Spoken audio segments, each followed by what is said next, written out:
Political analyst గా ప్రతిపక్ష హోదా అనేది జనసేన పార్టీ తీసుకునే అవకాశాలు కూడా ఉన్నాయి. లేదా భవిష్యత్తులో అంటే ఇప్పుడు ఈ సెషన్స్ కాకపోయినా సరే నెక్స్ట్ సెషన్స్ అయినా సరే ఖచ్చితంగా జనసేన పార్టీకి ప్రతిపక్ష హోదా వచ్చే అవకాశాలు ఉంటాయి. అంటే ఇక్కడ ఇంకో విషయం అన్న, ఇప్పుడు అసెంబ్లీకి పోయిన వాళ్ళంటే ఇప్పుడు ప్రజల సమస్యల గురించి కానీ వాటికి అంటే ఇచ్చిన హామీలు అంతా ఇలాంటి వాటి గురించి మాట్లాడాలి, కానీ అక్కడికి వెళ్ళి కూడా ఈ విధంగా ప్రతిపక్ష హోదా గురించి మాట్లాడడం కరెక్టే అంటారా మీ పాయింట్ ఆఫ్ వ్యూలో? అంటే యాక్చువల్ గా ప్రతిపక్ష హోదా అడుగుతారు. ఇప్పుడు కేంద్రంలో కూడా గతంలో కూడా కాంగ్రెస్ పార్టీకి ఇండియా కూటమికి ప్రతిపక్ష హోదా లేనప్పుడు వీళ్ళు కూడా కేంద్రంలో అప్పుడు నరేంద్ర మోడీ గారిని కావచ్చు బీజేపీ ప్రభుత్వం గారిని ప్రశ్నించారు. ప్రతిపక్ష హోదా అడగడం వైసీపీ పార్టీ యొక్క రైట్స్. ఆ రైట్స్ అనేది ఉన్నాయా లేవా అనేది డిసైడ్ చేసే స్పీకర్. ఒకవేళ స్పీకర్ వైసీపీ పార్టీ యొక్క రైట్స్ ని వైలెన్స్ చేసినట్లయితే మాత్రం దాన్ని హైకోర్టులో అప్పీల్ చేస్తారు. ఇప్పుడు ఆల్రెడీ వైసీపీ పార్టీ వాళ్ళు ఆల్రెడీ హైకోర్టులో అప్పీల్ చేశారు. హైకోర్టు ఏదైనా స్పీకర్ గారికి డైరెక్షన్ ఇచ్చినట్లయితే మాత్రం ఆ డైరెక్షన్ లో వైసీపీ పార్టీ యొక్క రైట్స్ వైలెన్స్ అయ్యి ఉండుంటే మాత్రం ఖచ్చితంగా దాన్ని పరిగణలో తీసుకుంటారు.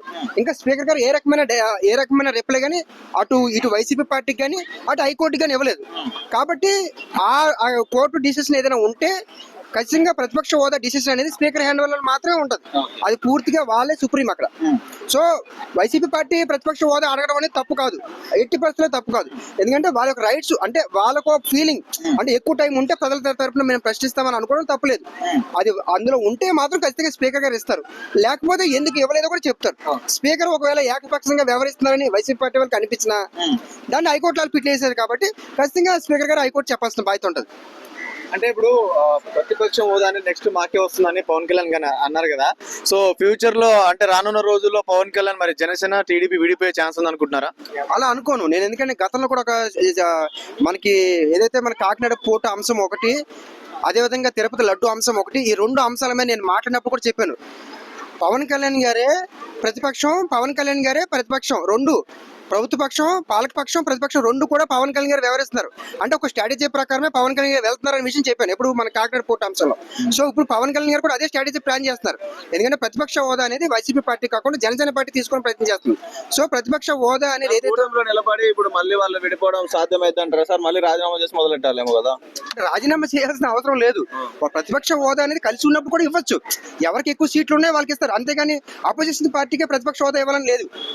అపోజిషన్ కూటమితో పోటీ చేశారు కదా, ముగ్గురు కలిసే పోటీ చేశారు కదా, ఇప్పుడు మళ్ళీ వాళ్ళ ప్రతిపక్షం ఎట్లా అవుతారు సార్? పార్టీ వేజ్ గా చూస్తుంటే సీట్లు వేసి చూస్తారు కదా. పోటీ అనేది కలిసి పోటీ చేశారు, కానీ మనకి అసెంబ్లీలోకి వచ్చినప్పుడు సీట్లు వేదిగా చూస్తారు. వైసీపీకి ఎన్ని సీట్లు, జనసేన పార్టీకి ఎన్ని సీట్లు, అది టీడీపీకి ఎన్ని సీట్లు అని చూస్తారు. అంటే ఇప్పుడు టీడీపీ వాళ్ళు చేసినా ఇప్పుడు జనసేన వాళ్ళు క్వశ్చన్ చేస్తారా? క్వశ్చన్ చేయాలి. అంటే ప్రతిపక్ష అవకాశం వాళ్ళకి ఇవ్వలేనప్పుడు వీళ్ళు క్వశ్చన్ చేసుకోవాలి. అంటే ఇప్పుడు ఫ్యూచర్ లో విడిపోతారనే కదా, ప్రతిపక్ష హోదా వచ్చిందనుకో విడిపోయినట్టే కదా మరి. అంటే ఇప్పుడు విడిపోయే అవసరం వస్తే మాత్రం ఖచ్చితంగా విడిపోతారు. ఎందుకంటే ఇప్పుడు ఆల్రెడీ మనకి కొన్ని విభేదాలు అయితే మనకి లోకేష్ గారు డిప్యూటీ సీఎం అనే అంశం దగ్గర నుంచి కొంత ఉంది. అయితే ఇక్కడ కూటమిలో విభేదాలు ఉంటూ కూడా ఒక ఐక్యతని మెయింటైన్ చేస్తున్నారు. విభేదాలు ఉంటూ ఒక ఐక్యత మెయింటైన్ చేస్తున్నారు. వైసీపీకి ప్రతిపక్ష హోదా ఇవ్వకుండా అదే ప్రతిపక్ష హోదా జనసేన పార్టీ తీసుకోవాలని కూడా ఉంది.